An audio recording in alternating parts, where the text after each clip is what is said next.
We've been having a very interesting conversation about this intersection between blackness and gayness, and the LGBTQIA plus community, and the black community, and we were talking about Juneteenth, and how that's fallen in the same month as, since it's now been recognized nationally, it's happened during the same time as Pride. And we have some differences of opinion.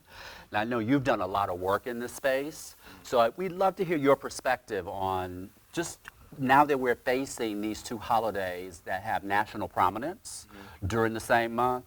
How do we navigate this? Well, I think it's really interesting because we as black people, particularly us on the LGBTQ plus spectrum, we share identities. And so long, historically, society has said we have to pick which parts of ourselves to celebrate. And so when we look at it in the sense of we get to show up as full people who represent multiple experiences, I think it's only apt that we have a presence in all of these spaces. And I think that's some of what we were talking about. What a way to put it. It all happening simultaneously. I think that you were coming from a little bit different perspective of more of why does queerness have to be interjected into Juneteenth? And if I could add, I mean, we've always been around. We just have been I was thinking silently the same so. thing. And so on with this Juneteenth, we were there when they came and said, "Oh, we forgot to tell you you're free." We were there then. we've been around. It's just now an opportunity for us to show up loudly and proudly. Chris says that the gay agenda has gone too far. What do you think? I did not say that. That's exactly what you said. No, That is not what I no, listen. said. Now, You I said, love what you heard, but that's not what I said. because I came back and said it's game power, baby. Well, I mean, for me, it's the idea that Juneteenth is uniquely something special. And Aaron, who said, I didn't know nothing about Juneteenth. So do you spend more time learning about the relevance of Juneteenth to who you are on Juneteenth? Or do you now focus on your gayness and whatever that is relevant to you as on Juneteenth when you still don't understand Juneteenth? So if I could add, if I may, I think this is where, again, the uniqueness of our experience comes up because, again, that puts us in this binary space where we're having to focus, prioritize, deprioritize portions of ourselves when we get to show up in the world as full people. And so there's a presence for us as black LGBTQ plus people in Juneteenth. There's a presence for us in the gay or sort of LGBTQ experiences. What we have seen is that oftentimes there are experiential differences. So when we look at sort of creating opportunities, we are not a monolith as a people. That meaning we have different interests. You have the house and ball children, you have the academia girls, you have the martini traveling the world girls. So no one event speaks to us as an entirety. So we should not force ourselves to sort of create this one experience that's supposed to serve us as a whole. We are not one individual people. We are individuals who make up a beautiful and rich tapestry of black people. And just to hear you say, show up as your full self. Yes. My heart raced. Yeah, well, that's a good thing. That's a wonderful thing. I love it, yes. I like that.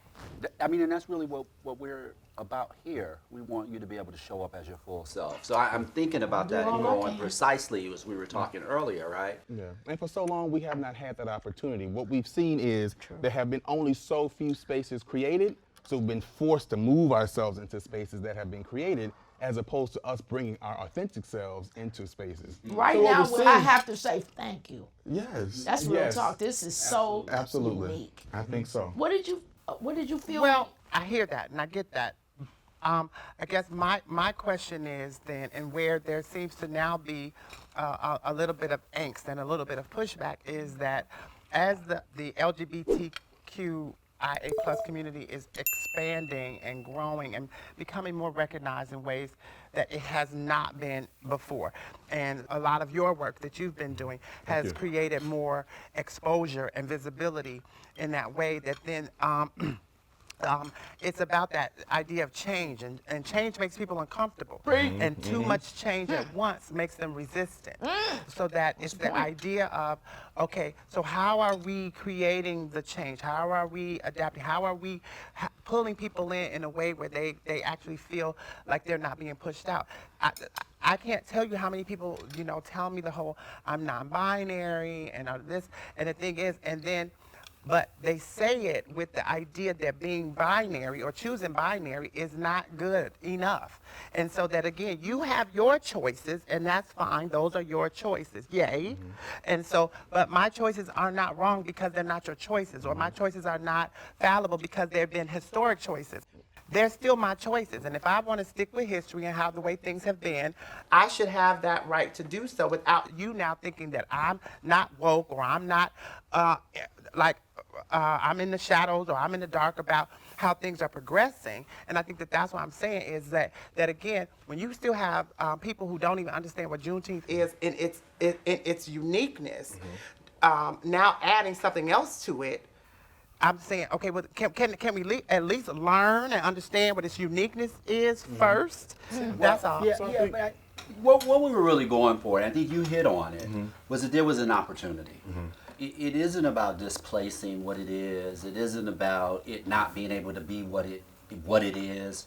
But I think this idea of being able to bring your full self, and what we're very clear about, most Black people, is that sometimes you do have to negotiate away your gayness in certain Black spaces. So it might be fine that grandma knows you're gay, but don't bring that to her Thanksgiving dinner.